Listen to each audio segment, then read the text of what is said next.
young cubs. I'm trying to do this on a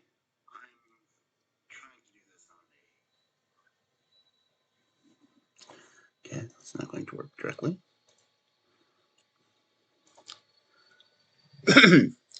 I'll try this again. Let me let people know that I'm here.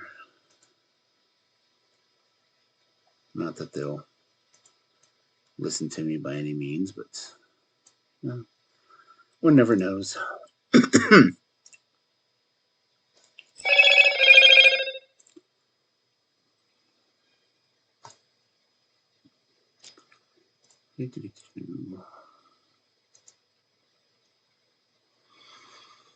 Okay.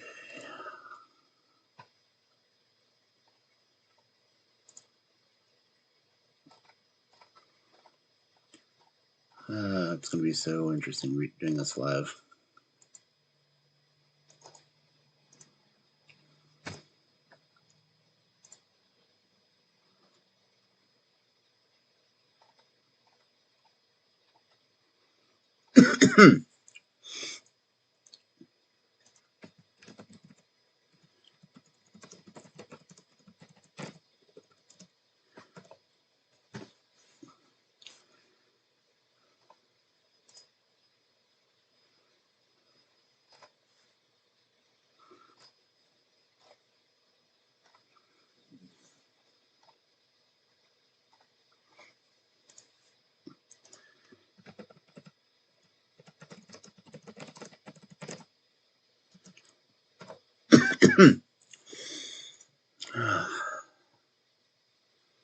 Okay. It's been posted to the Discords I frequent. It's been sent to Twitter. What else should I send it to? I'll do Facebook just for the hell of it. No.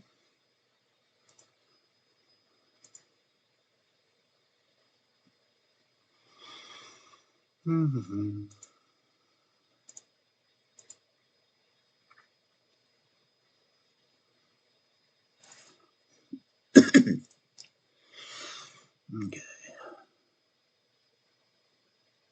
Now post it to Facebook. Again, I don't really expect a lot of people to show up, or if any at all.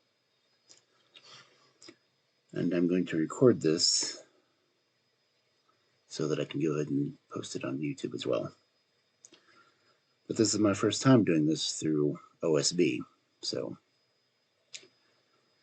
scuff will probably happen.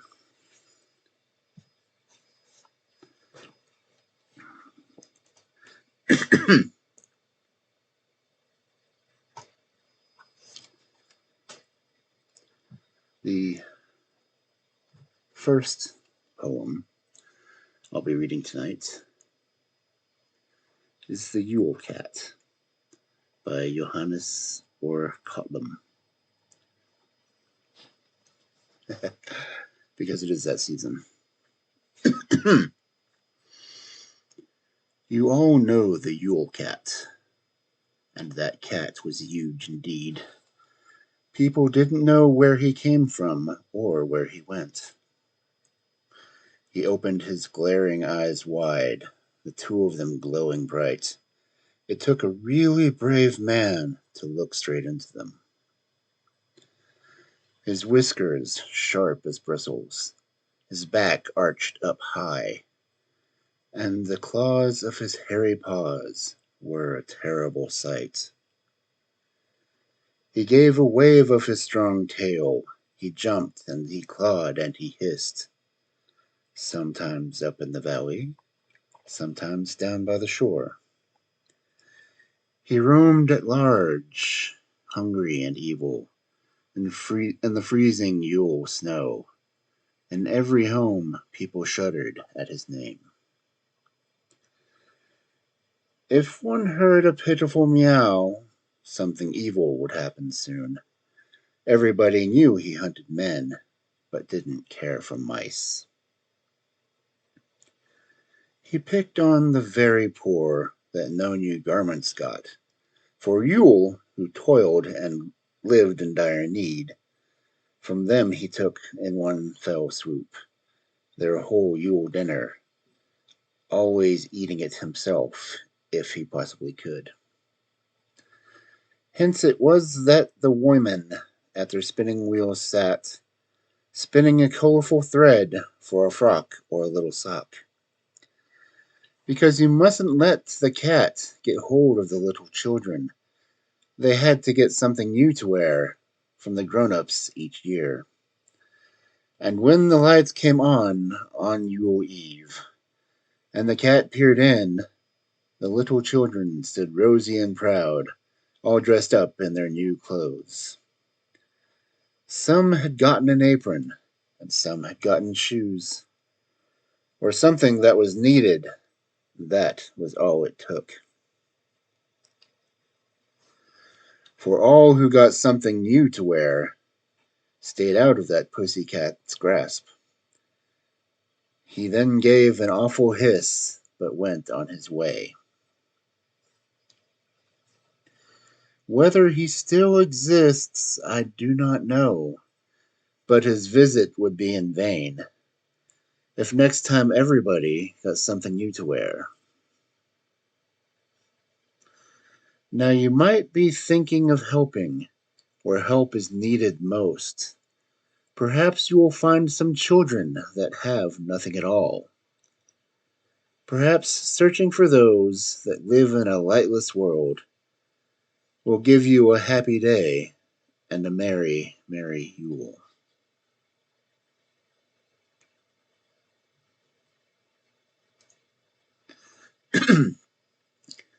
That's definitely an interesting one. Oh, dear Cubs, dear Cubs. What should I do for the second? Oh, I know quite well. For you see, it's one that many people tell.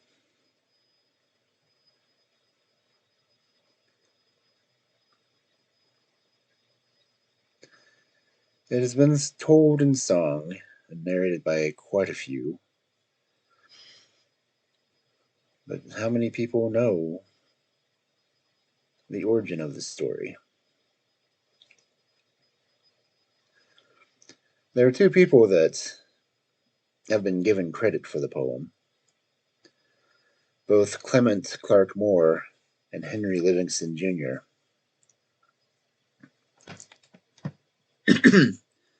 It was first published December 23rd, 1823. It's gone by many names.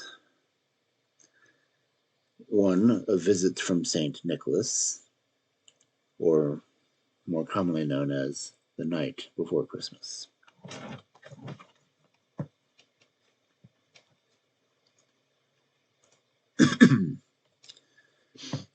This would be The Night Before Christmas, credited to both Clement Clarke Moore and Henry Livingston Jr.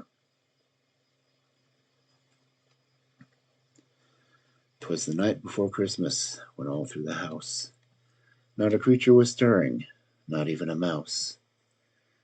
The stockings were hung by the chimney with care, in hopes that St. Nicholas soon would be there. The children were nestled all snug in their beds, while visions of sugar plums danced in their heads.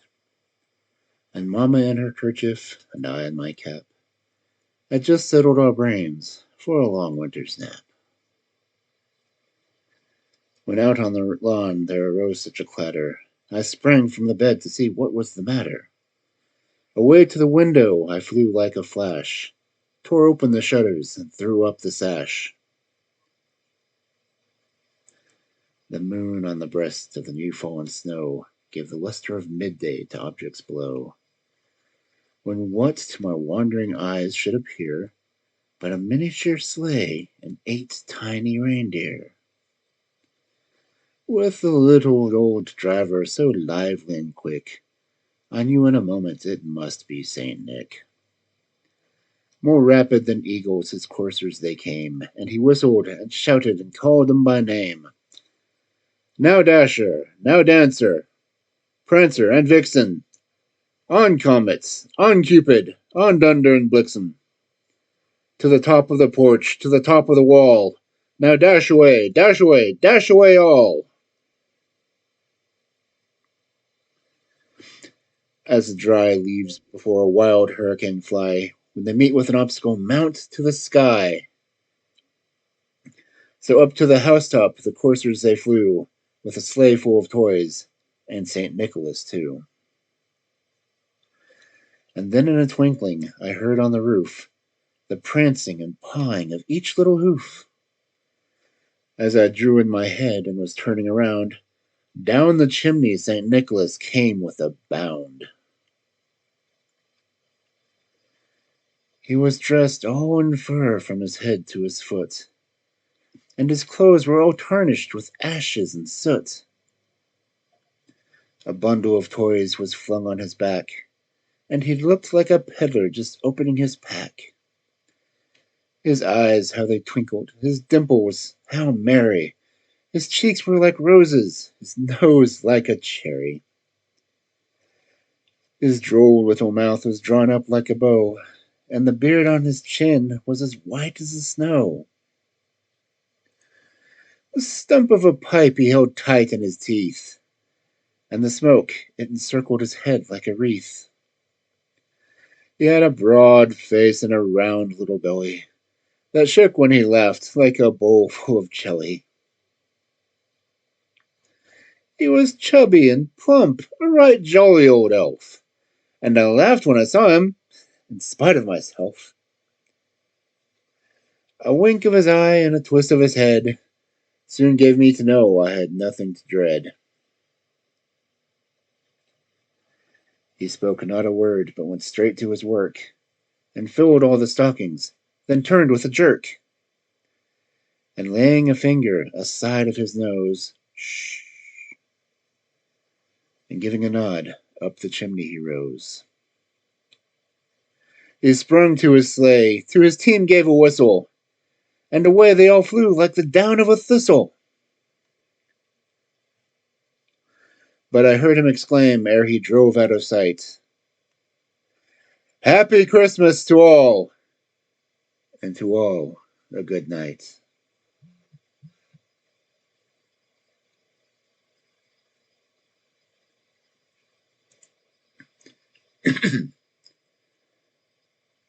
I love that story, honestly.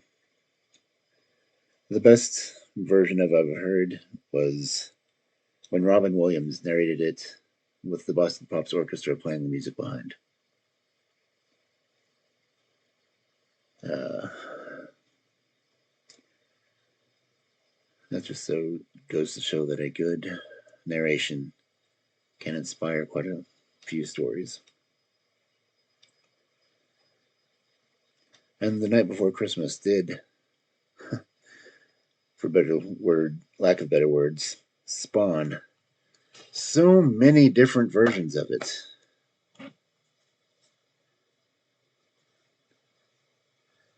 There's a Texas Night Before Christmas, a Cat's Night Before Christmas. The Night Before Christmas even made its way to a Star Wars Christmas album.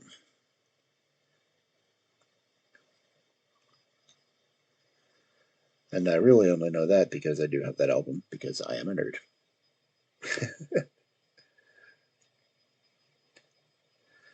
I want to find that one. Let's see.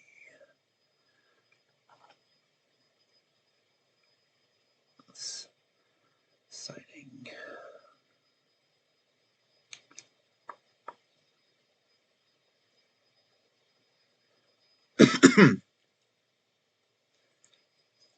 Let's see. I want just the words. No, I don't want the whole song. There we go. No, I don't want to listen to it. I want to read it.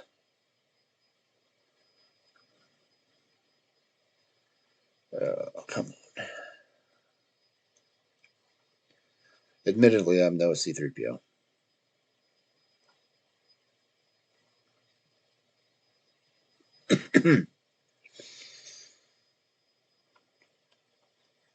There we go. Found it. Maybe.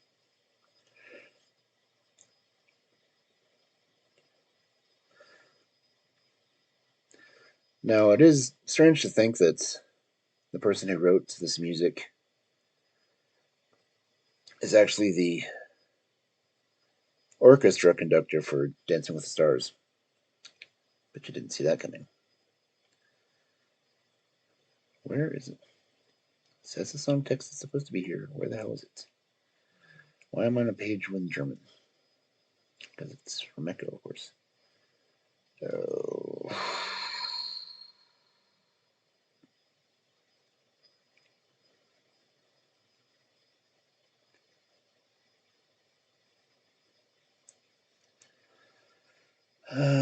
As much as I would think it'd be interesting to read it in German, I don't really know German, so. Unfortunatamente no sprechen Sie Deutsch. Yes, I like speaking in Spanish. At random.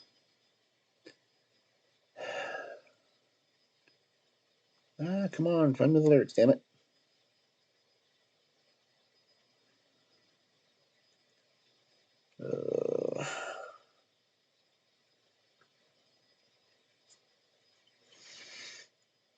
Okay, maybe. Maybe. Add. Oh, come on. Am I gonna have to find the CD and see if it's got the lyric sheets in there? That's not beyond me.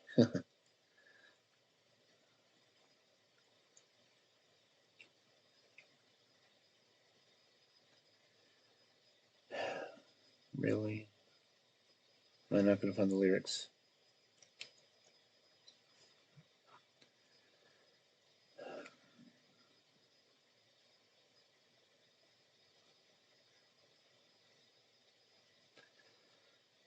I'd be tempted just to play the song for you.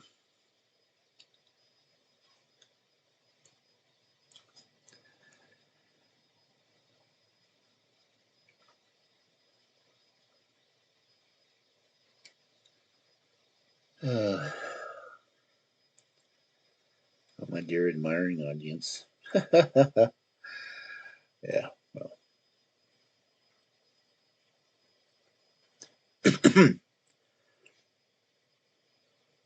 No, I don't want to play the music. I want to read the lyrics.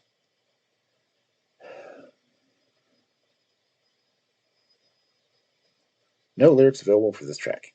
Oh, for fuck's sake.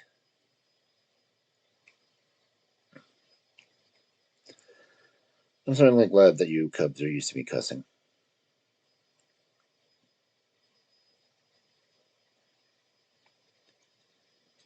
Not that anyone's hearing this and I'm not recording.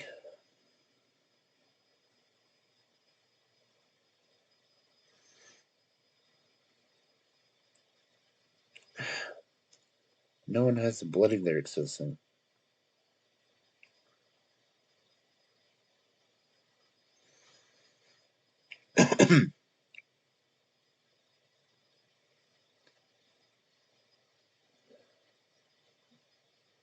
Oh well.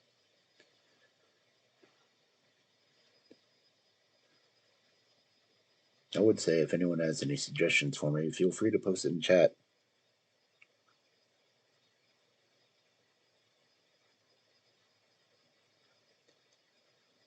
But I'm not surprised.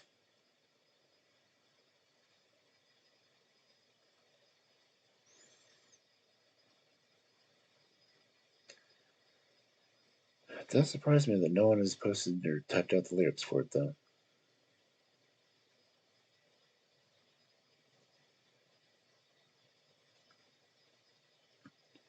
And the lyrics for what do you get a Wookiee when he already has a home?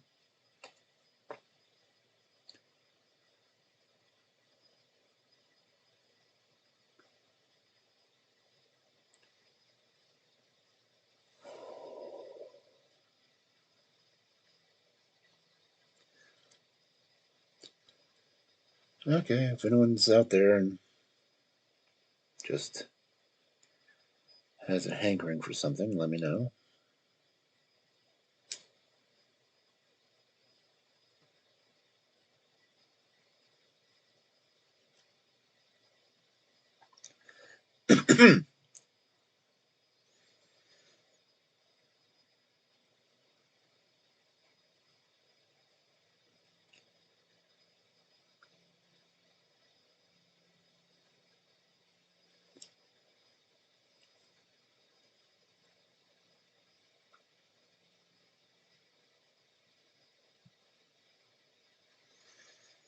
Hmm.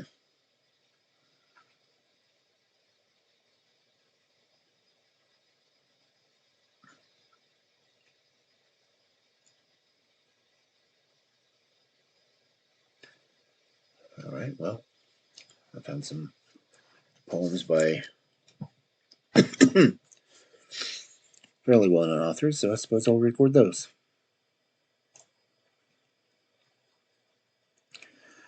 This is Little Tree by E. E. Cummings. Little tree, little silent Christmas tree, you are so little, you are more like a flower who found you in the green forest and were very sorry to come away. See, I will comfort you because you smell so sweetly. I will kiss your cool bark and hug you safe and tight, just as your mother would. Only don't be afraid. Look, the spangles that sleep all the year in the dark box, dreaming of being taken out and allowed to shine.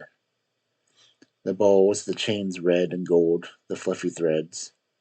Put up your little arms, and I'll give them to you all to hold. Every finger shall have its ring, and there won't be a single place dark or unhappy.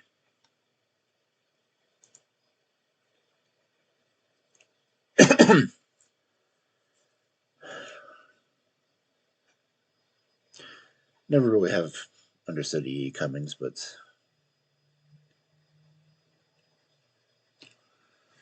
he does have a way with words, but not with capitalization. Anyone who knows E. E. Cummings should get that. He doesn't even capitalize his own name. Ugh, I feel like drinking.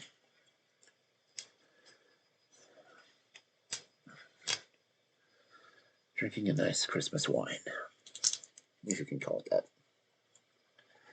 It is a Gerstacker.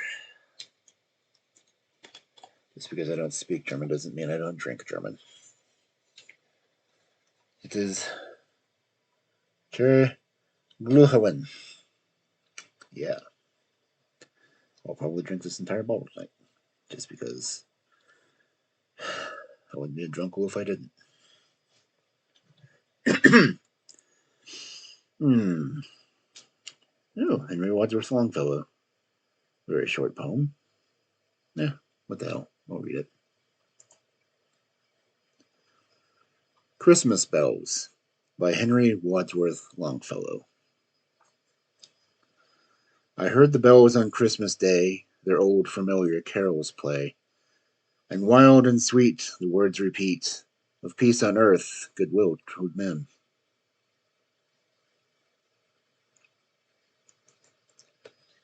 Well, that was short and sweet.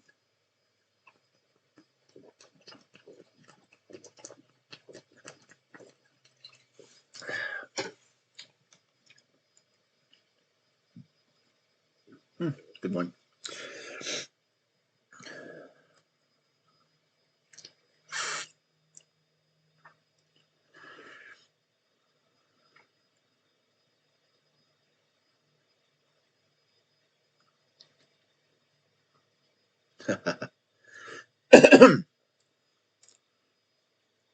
I found one from an author more known for his piratey tales.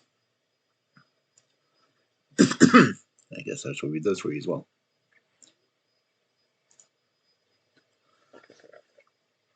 Wintertime by Robert Louis Stevenson. Late lies the wintry sun abed, a frosty, fiery sleepyhead. Blinks but an hour or two, and then the blood-red orange sets again. Before the stars have left the skies, at morning in the dark I rise, and shivering in my nakedness, by a cold candle bathe and dress. Close by the jolly fire I sit, to warm my bones, to warm my frozen bones a bit. On a reindeer sled explore the colder countries round the door. When to go out mine earth doth wrap me in my comforter and cap, the cold wind burns my face and blows the frosty pepper up my nose. Black are my steps on silver sod, thick blows my frosty breath abroad. And tree and house and hill and lake are frosted like a wedding cake.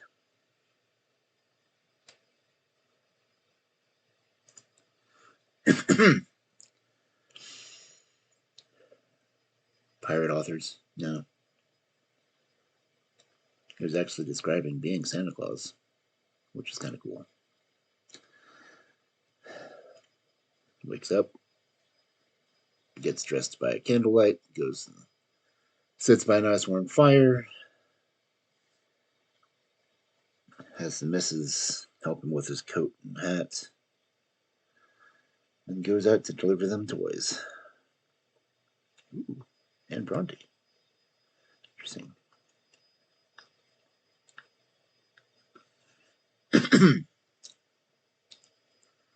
Okay. Music on Christmas Morning by Anne Bronte. Music I love, but never stain, could kindle raptures so divine, so grief assuage the conquer pain, and rouse this pensive heart of mine.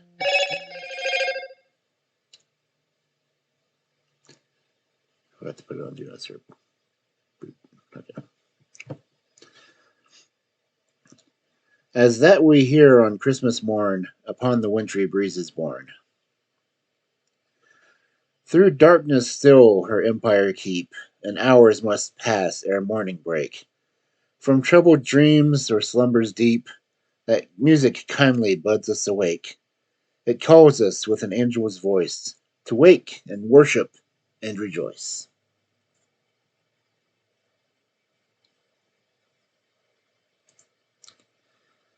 And Bronte. Interrupted by my damn notifications.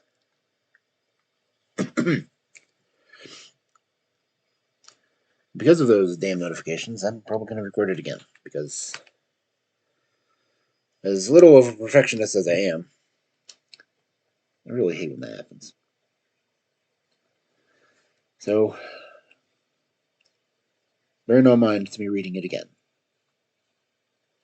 Oh, none of you that are here.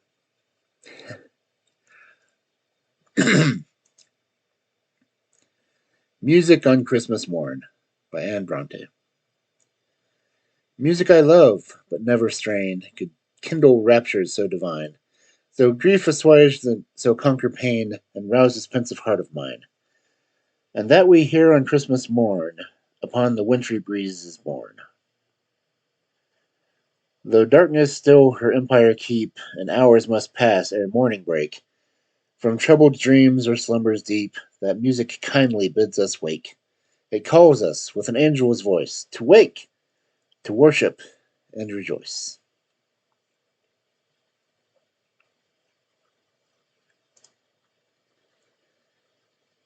I wonder if this is going to get a minor echo from me picking up the speakers.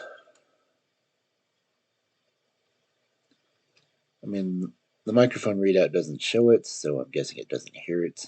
I hope.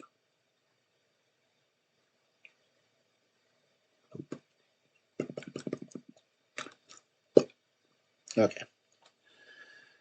I don't know who G.K. Chesterton is.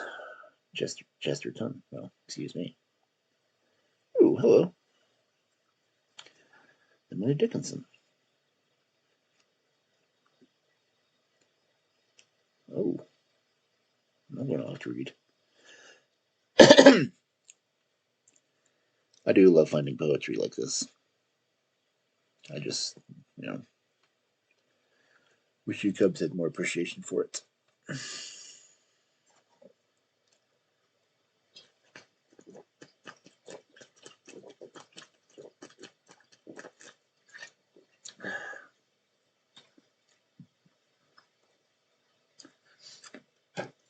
Between two poems, I've read a third of the bottle. Read, drunk a third of the bottle. Fuck. No. As I was saying before I decided to drink, this one is one from Emily Dickinson, which is kind of a cool find. It's only like 2 verses, but whatever. Before the Ice is in the Pools by Emily Dickinson. Before the ice is in the pools, before the skaters go, or any check at nightfall is tarnished by the snow, before the fields have finished, before the Christmas tree, wonder upon wonder will arrive to me.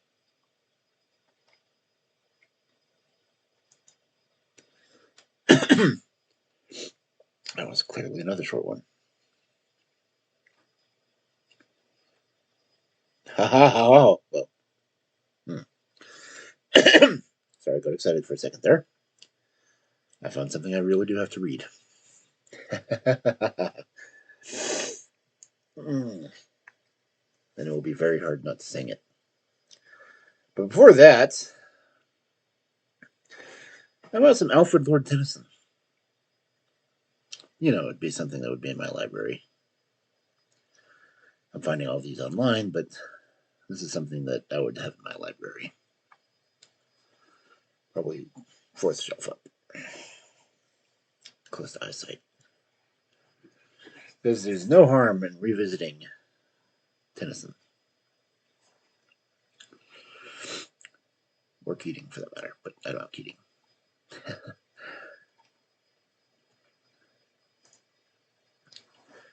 Ring Out, Wild Bells by Alfred Lord Tennyson. From Memoriam.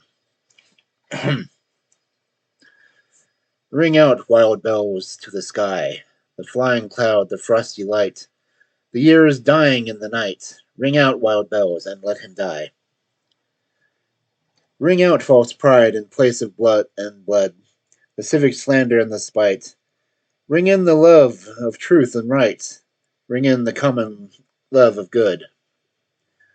Ring out old shapes and foul disease. Ring out the narrowing lust of gold. Ring out the thousand wars of old. Ring in the 1,000 years of peace. Ring in the valiant man and free, the larger heart and kindlier hand. Ring out the darkness of the land. Ring in that Christ that is to be.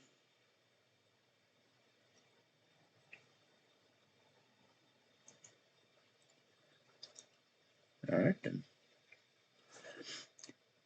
Can't say that Tennyson never referenced Christ. Oh, Lord, pups.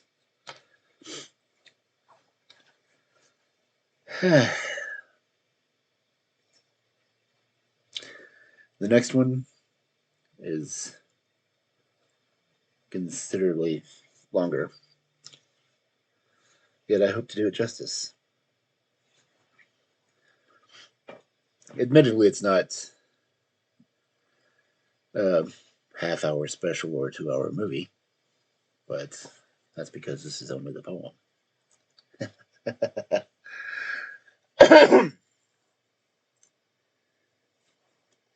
I will try my damnedest not to disturb this next one.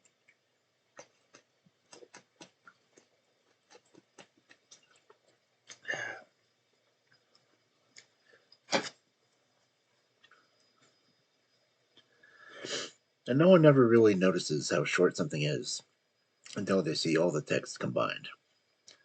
But spread out over multiple pages with the artwork that coincides, does make this one. Oh crap! It's not the full thing. Good lord. They cut it down. I'm gonna have to find the whole story. Boom.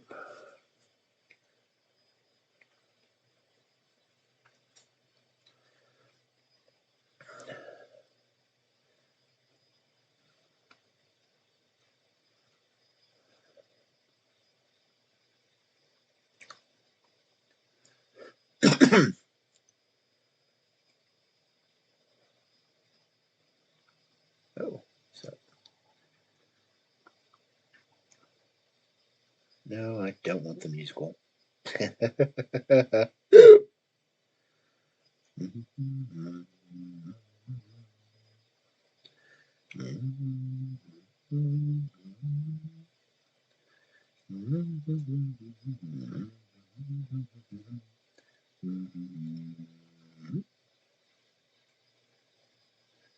Oh, this is going to be too small for me to read. So I get for looking it up on the phone.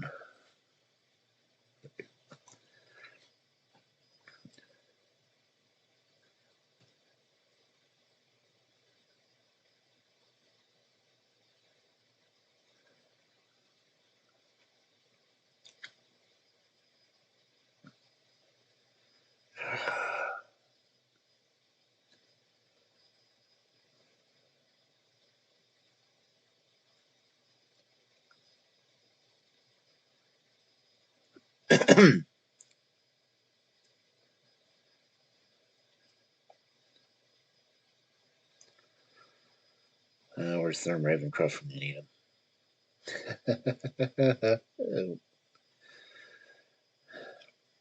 I could drop hints about it all the time. No, I don't want to read about how well you know. I know quite well. Unfortunately, not enough to recite it from memory.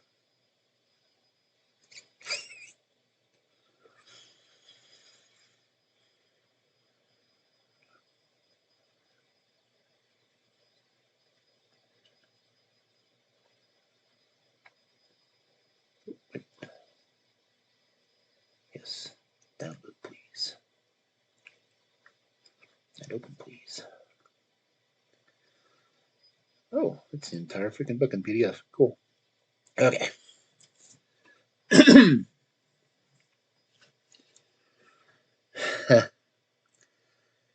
uh,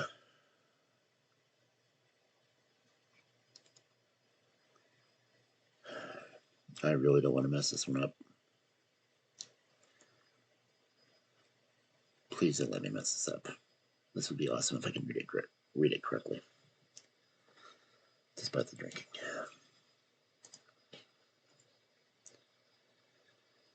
Good evening, my young cubs. I'm here to tell you a story. One that I'm fairly sure you should all know by now. I have to admit, I do feel as he does sometimes. But I'll be worried if my heart grew 3 times the size. How the Grinch Stole Christmas by Dr. Seuss. Every Who down in Whoville liked Christmas a lot, but the Grinch who lived just north of Whoville did not. The Grinch hated Christmas, the whole Christmas season. Now, please don't ask why, no one quite knows the reason. It could be that his head wasn't screwed on just right. It could be, perhaps, that his shoes were too tight. But I think that the most likely reason of all may have been that his heart was 2 sizes too small. And they're hanging their stockings, he snarled with a sneer. Tomorrow is Christmas. It's practically here. Then he growled with his Grinch fingers nervously drumming. I must find some way to stop Christmas from coming. For tomorrow he knew. Oh, fuck. I already screwed it up. Okay, I'm going to start over. I want this done, and I want this done right. I want it done now. I want it tonight. I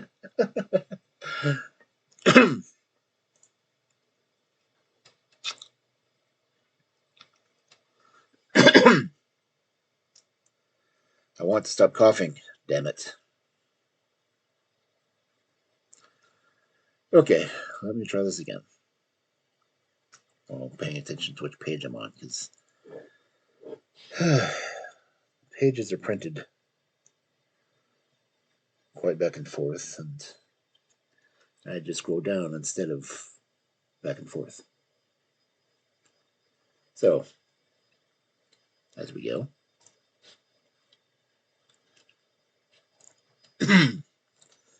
How the Grinch Stole Christmas by Dr. Seuss. Every Who down in Whoville liked Christmas a lot, but the Grinch who lived just north of Whoville did not. The Grinch hated Christmas, the whole Christmas season. Now, please don't ask why. No one quite knows the reason. It could be that his head wasn't screwed on just right. It could be, perhaps, that his shoes were too tight. But I think that the most likely reason of all may be that his heart was 2 sizes too small. But whatever the reason, his heart or his shoes, he stood there on Christmas Eve, hating the Whos, staring down from his cave with a sour, grinchy frown at the warm, lighted windows below in their town. For he knew every Who down in Whoville beneath was busy now hanging a mistletoe wreath. And they're hanging their stockings, he snarled with a sneer. Tomorrow is Christmas. It's practically here. Then he growled with his Grinch fingers nervously drumming. I must find some way to stop Christmas from coming. For tomorrow, he knew, all the Who girls and boys would wake bright and early. They'd rush to their toys. And then, oh, the noise. Oh, the noise, noise, noise, noise. That's the one thing he hated. The noise, noise, noise, noise. Then the Who, young and old, would sit down to a feast, and they'd feast, and they'd feast, and they'd feast, feast, feast, feast. They would feast on Who pudding and rare Who roast beef, which was something the Grinch couldn't stand in the least. And then they'd do something he liked least of all. Every Who down in Whoville, the tall and the small, would stand close together with Christmas bells ringing. They'd stand hand in hand, and the Whos would start singing. They'd sing, and they'd sing, and they'd sing, sing, sing, sing! And the more the Grinch thought of this Who Christmas sing, the more the Grinch thought, I must stop this whole thing. Why, for 53 years I've put up with it now. I must stop this Christmas from coming. But how? And then he got an idea. An awful idea. The Grinch had a wonderful, awful idea. I know just what to do, the Grinch laughed in his throat. And he made a quick Santa Claus hat and a coat. And he chuckled and clucked, What a great Grinchy trick!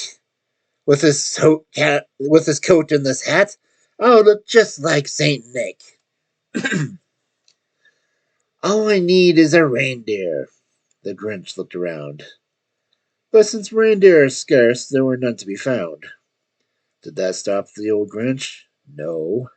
The Grinch simply said, "If I can't find a reindeer, I'll make one instead." So he called his dog Max, then took some red thread, and he tied a big horn on the top of his head. Then he loaded some bags and some old empty sacks on a ramshackle sleigh, and he hitched up old Max. Then the Grinch said, "Giddy up!" And the sleigh started down towards the homes where the Who's lay a snooze in their town. All their windows were dark, quiet snow filled the air, and the Who's were all dreaming sweet dreams without care. When he came to the first little house on the square, "This is stop number 1," the old Grinchy Claus hissed, and he climbed up the roof, empty bags in his fist. And he slid down the chimney, a rather tight pinch, but if Santa could do it, so could the Grinch. He got stuck only once, for a moment or two, then he stuck his head out of the fireplace flue, where the little Who's stockings all hung in a row. "These stockings," he grinned, "are the first things to go." Then he slithered and slunk, with a smile most unpleasant, around the whole room, and he took every present. Pop guns and bicycles, roller skates, drums, checkerboards, tricycles, popcorn, and plums. And he stuffed them in bags. Then the Grinch very nimbly stuffed all the bags one by one up the chimney. And then he slunk to the icebox. He took the whole Who's feast. He took the Who pudding. He took the roast beast. He cleaned out that icebox as quick as a flash. With that, the Grinch even took their last can of Who hash. Then he stuffed all the food up the chimney with glee. "And now," grinned the Grinch, "I'll stuff up the tree." And the Grinch grabbed the tree and he started to shove, when he heard the small sound like the coo of a dove. He turned around fast and he saw a small Who. Little Cindy Lou who was no more than 2. The Grinch had been caught by this tiny Who daughter, who got out of bed for a cup of cold water.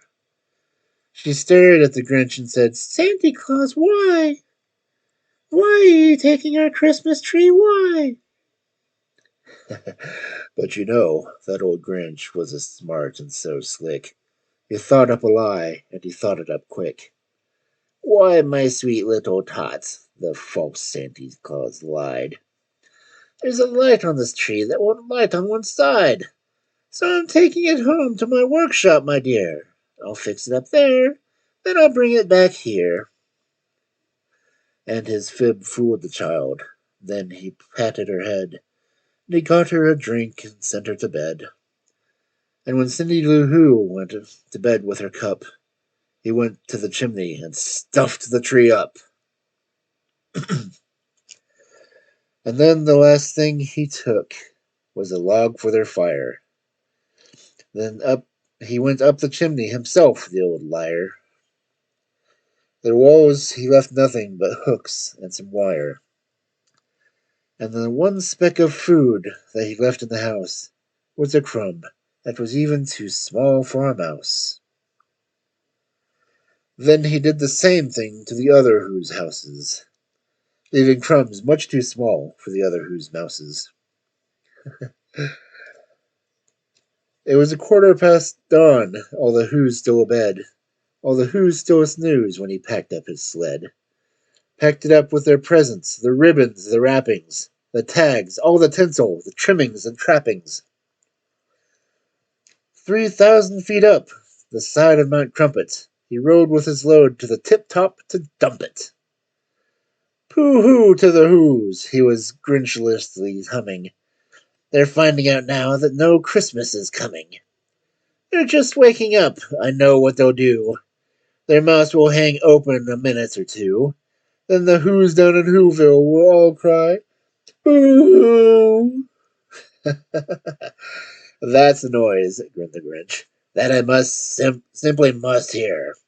So he paused, and the Grinch put a hand to his ear. And he did hear a sound rising over the snow. It started out low, then it started to grow. But the sound wasn't sad. Why, the sound sounded merry. It couldn't be so. But it was merry. Very. He stared down at Whoville. The Grinch popped his eyes, and then he shook. What he saw was a shocking surprise. Every Who down in Whoville, the tall and the small, was singing without any presents at all. He hadn't stopped Christmas from coming. It came! Somehow or other, it came just the same. And the Grinch, with his Grinch feet ice cold in the snow, stood puzzling and puzzling. How could it be so? It came without ribbons. It came without tags. It came without packages, boxes, or bags. And he puzzled 3 hours till his puzzler was sore. Then the Grinch thought of something he hadn't before. Maybe Christmas, he thought, doesn't come from a store. Maybe Christmas, perhaps, means a little bit more.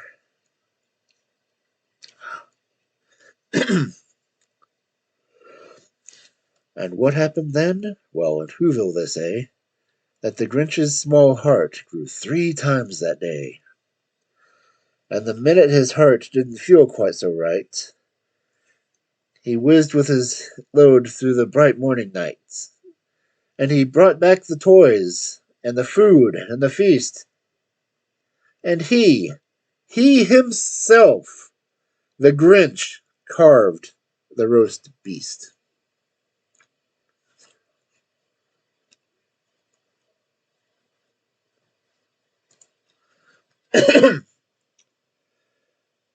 Now, raise a hand in class, Chad, if you've ever heard the actual poem. By the lack of hands, I'll say I have no audience. But I like that poem anyway. Dr. Seuss was such an interesting old man. And I can't think of anything else to read to you, which is kind of sad. So, I suppose I shall leave it at that then.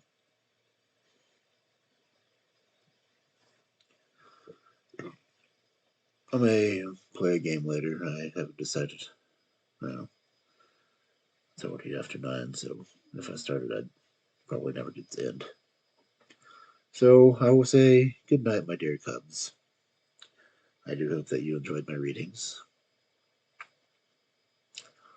and I wish you all a joyous Yule. I believe Hanukkah's over, but I hope you had a happy Hanukkah, joyful Kwanzaa, and of course, being the day after the equinox, a joyous Yule. And with this, I will bid you all good night. Good night, cubs. Pleasant dreams. Be good, for goodness sake.